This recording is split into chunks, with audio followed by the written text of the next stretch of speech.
آیات قرآن کریم کے گہرائی سے مطالعہ کرنے سے معلوم ہوتے رہیں گے۔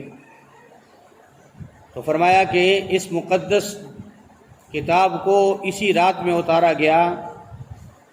اور لیلۃ القدر جو ہے فرمایا کہ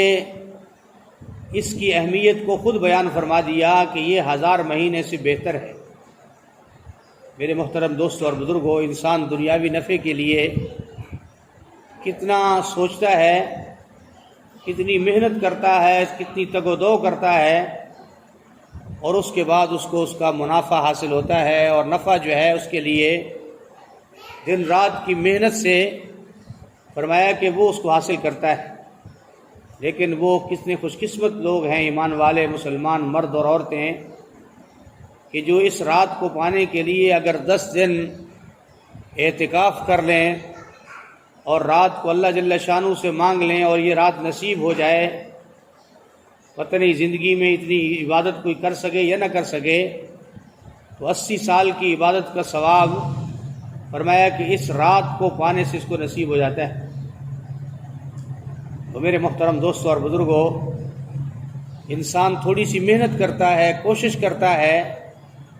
اور اس کی محنت اور اس کی کوشش پر اللہ جل شانہ فرمایا کہ اس کو بہترین بدلہ عطا فرماتے ہیں۔ تو گویا یہ فرمایا جا رہا ہے کہ لیلۃ القدر جو ہے، اس حوالے سے کسی قسم کی سستی اور کاہلی جو ہے، یہ فرمایا تمہارے لیے انتہائی نقصان دہ ہے۔ اور یہ ہے کہاں پہ؟ فرمایا کہ اللہ کے نبی صلی اللہ علیہ وسلم نے فرمایا کہ تم لیلۃ القدر کو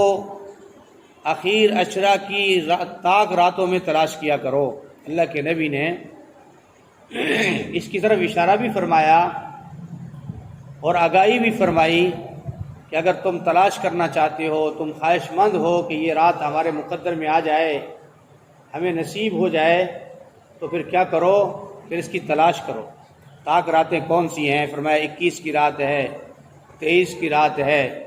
25 کی رات ہے، 27 کی رات ہے، اور 29 کی رات ہے۔ یہ اس اخیر عشرہ میں تاک راتیں ہیں۔ فرمایا ان تاک راتوں کے اندر تم جو ہے فرمایا ان کی تلاش کرو، تاکہ تمہیں اس کی عبادت بھی نصیب ہو جائے، اور فرمایا اس کی عبادت نصیب ہو جائے، اس کا ثواب نصیب ہو جائے، اور اس کی جو ہے فرمایا سعادتیں اور برکتیں تمہیں نصیب ہو جائیں۔ اور فرمایا اس رات میں اللہ رب العزت فرشتوں کو نازل فرماتے ہیں حضرت انسان کی عبادات کو دیکھنے کے لیے، عبادات کو دیکھنے کے لیے۔ عبادات پر فرشتے فخر کرتے ہیں کہ دیکھو ابن آدم،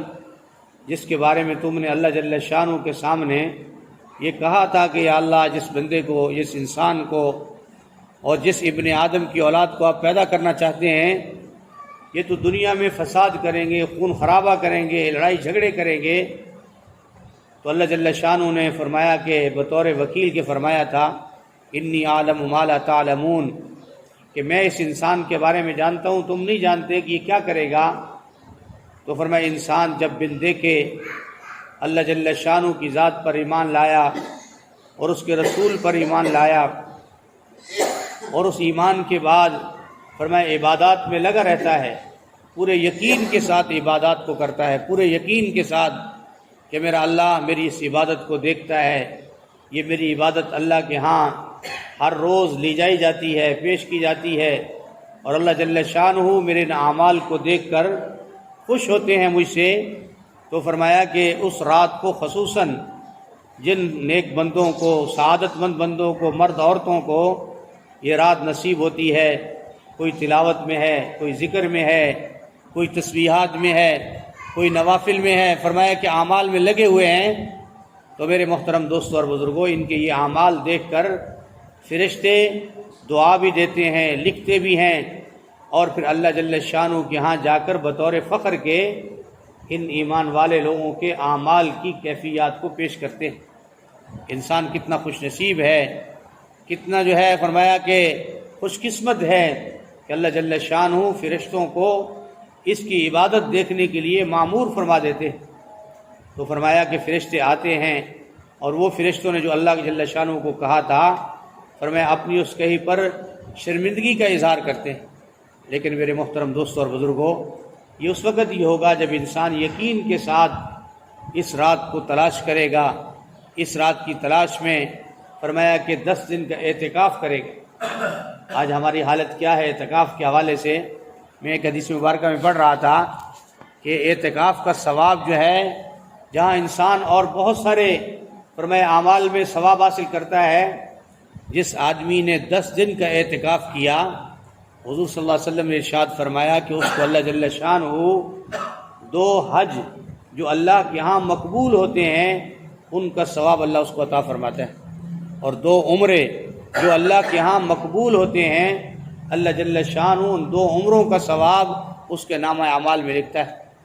انسان ذرا تصور کرے کہ اس 10 دن کے اندر اگر اس خواہش سے اور ثواب کی نیت سے اور یقین کے ساتھ یہ اللہ کے گھر میں بیٹھ جائے تو کیا حاصل ہوگا؟ جہاں اور اعمال نیکییں ثواب اس کو ملے گا، وہاں فرمایا 2 حج اس کے نامہ اعمال میں مقبول کا ثواب اللہ پاک اس کو عطا فرمائیں گے، اور 2 عمروں کا ثواب دیں گے۔ اس وقت حج جو ہے تقریباً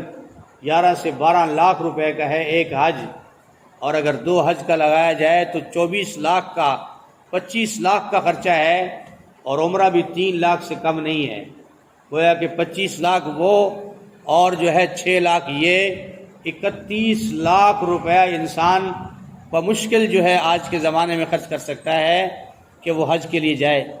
پھر چلا گیا وہاں حج کر لی۔ اب یہ بھی اشکال ہے کہ یہ حج اس کا قبول بھی ہوتا ہے یا نہیں ہوتا،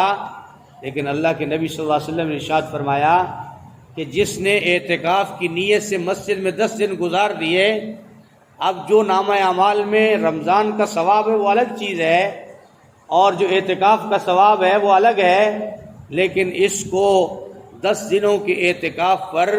فرمایا 2 حج اور 2 عمرے مقبول کا ثواب اللہ پاک اس کے نامہ اعمال میں لکھ دیں گے۔ میرے محترم دوستوں اور بزرگوں، انسان کی نیتوں کا کتنا بڑا اثر ہے۔ فرمایا ایک آدمی بنی اسرائیل کا نیک آدمی تھا، گزر رہا تھا پہاڑ کا ٹیلا، اس پر اس کی نظر پڑی۔ اس نے دیکھا کہ میری قوم میں قحط پڑا ہوا ہے، بھوک کی وجہ سے میری قوم ہلاک ہو رہی ہے۔ اپنے دل میں پورے یقین کے ساتھ خیال کیا کہ یا اللہ، اگر مجھے یہ ٹیلا بطور آٹا کے مل جائے، گندم کے مل جائے، میں اپنی قوم میں اس کو تقسیم کر دوں۔ اللہ پاک نے وقت کے نبی کو وحی کی کہ اپنے اس بندے کو خوشخبری سنا دو کہ میں نے اس کے نامہ اعمال میں سارا کا سارا اس کا ثواب لکھ دیا ہے۔ انسان جب صحیح نیت سے کسی عمل کی طرف بڑھتا ہے